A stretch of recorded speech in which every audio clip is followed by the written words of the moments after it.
గౌరవనీయ కింజరాపు అచ్చెన్నాయుడు గారు. కింజరాపు అచ్చెన్నాయుడనే నేను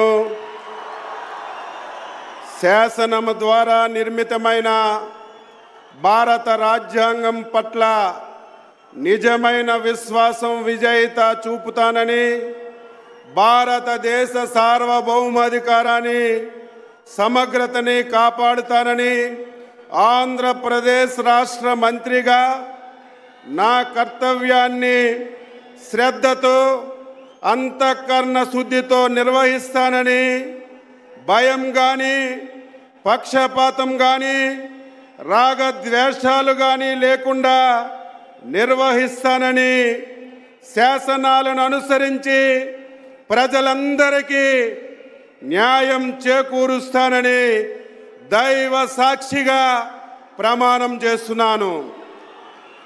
నేను కింజరాపు అచ్చెన్నాయుడనే నేను ఆంధ్రప్రదేశ్ రాష్ట్ర మంత్రిగా నా పరిశీలనకు వచ్చిన లేదా నాకు తెలియవచ్చిన ఏ విషయాన్ని నా కర్తవ్యాలని సక్రమంగా నిర్వహించేందుకు అవసరమైన మేరకు తప్ప ప్రత్యక్షంగా కానీ పరోక్షంగా కానీ ఏ వ్యక్తికి లేదా వ్యక్తులకి తెలియపరచనని లేదా వెల్లడించనని దైవ సాక్షిగా ప్రమాణం చేస్తున్నాను.